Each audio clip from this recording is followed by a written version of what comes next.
Hey everyone, welcome back and happy Wednesday. All right, guys. Well, happy Wednesday. Welcome back to Up and Adam channel 2. And yeah, we're getting ready to just dive into the OC of it all. I'm still super excited about Gelsey's Love Island Games recap.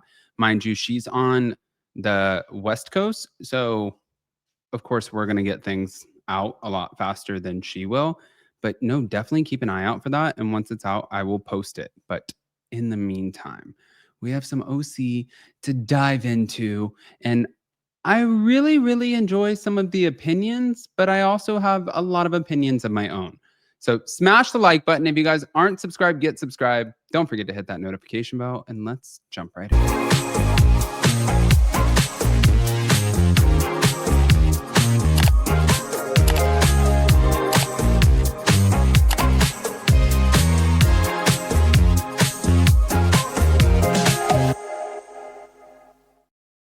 So I'm surprised and I'm not about the fact that Shannon Beador is heavily doubling down on her relationship with Tamra Judge and really just why she feels like her life is better now without Tamra in it.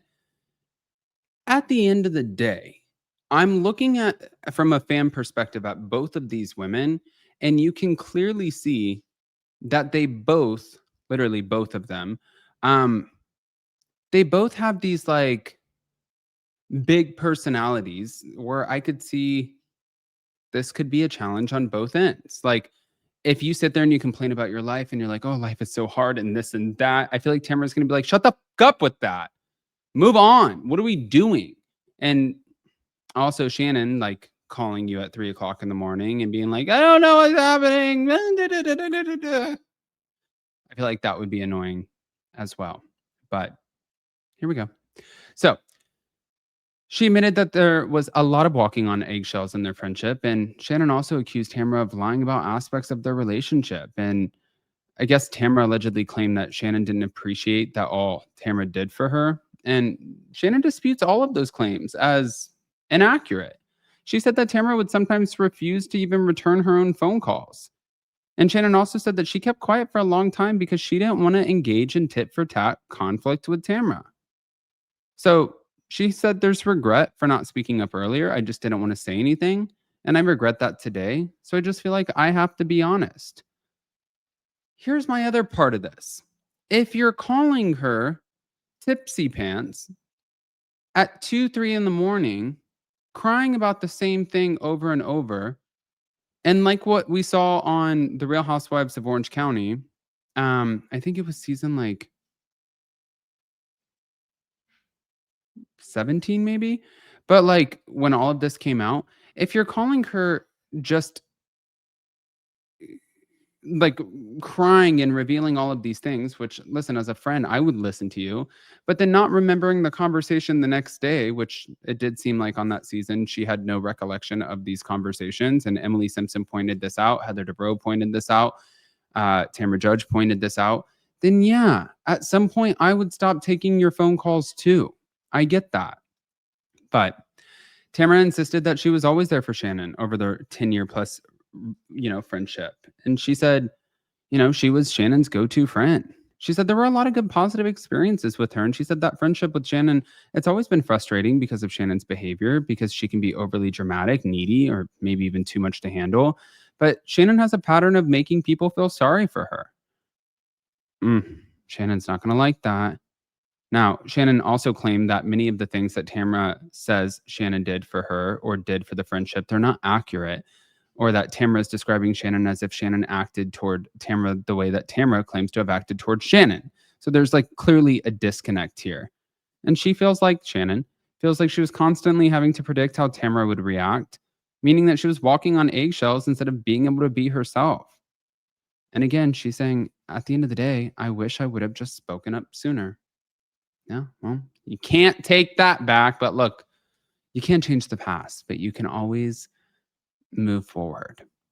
I saw this for 2 T's in a pod, and I was like, yes, I'm here for it. I would say I'd rather go to Alexia's wedding like every day of the week than have to go to Temecula once. Shannon is hesitant to go on the trip because she doesn't know which Tamra she's gonna get. Valid point. She couldn't even make an effort to be like no or yes. She was like, ah. She can't say no, and we both know why.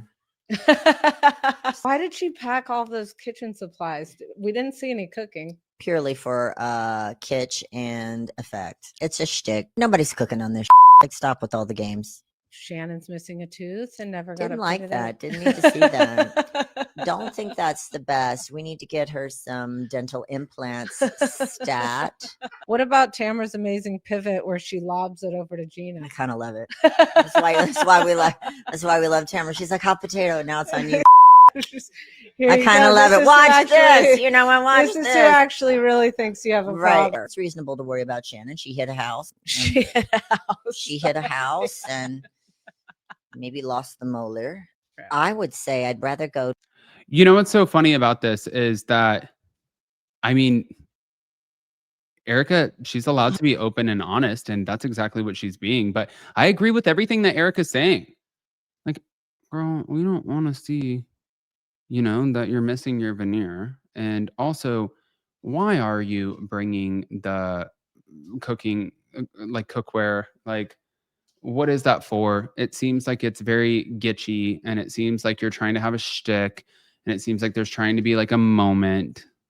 And it also feels a little pre-produced if you have been watching these shows for a long time. Like, I feel like the fans are too smart, especially after the pandemic. After the pandemic, during the pandemic, fans had nothing else to do but to sit there and watch these shows. So now watching the shows, you're like, oh no, that doesn't seem real. This seems off. What about this? Like, you can see right through all the bullshit. Oh my gosh. I almost needed to call you for advice because this past week has been so brutal. Okay, what's going on? I ended up getting sick. Right, I text you. Yeah, you got COVID. Yeah, I got COVID, which I'm good now. Okay, good. But then I started feeling like extreme depression. I haven't ever felt like that. It's frightening. I laid in bed a lot and I had really intrusive thoughts. Yeah, are you having intrusive thoughts? I think the gravity of what you've gone through is hitting you right now. Yeah, and I was like, holy I haven't felt like this. I don't think ever in my life. Oh my gosh, I don't like that. And I know that has been how a lot of people have dealt with that C word, which I don't know if we'll get in trouble on YouTube for using it. I'm not sure. But like, I wouldn't wish that on anybody, especially with already what Teddy's going through. And even though I am not a massive Teddy fan, as we know, I don't wish ill or not being healthy on anyone. So sending all the positive healing energy to her in that. But as far as OC and Tamra and Shannon, do you guys think that there's ever like a rekindling? Or do you think, I feel like Tamra is going to get her ass demoted is what I think. I don't know. Pop off, smash the like button, show some love, and we'll see you soon.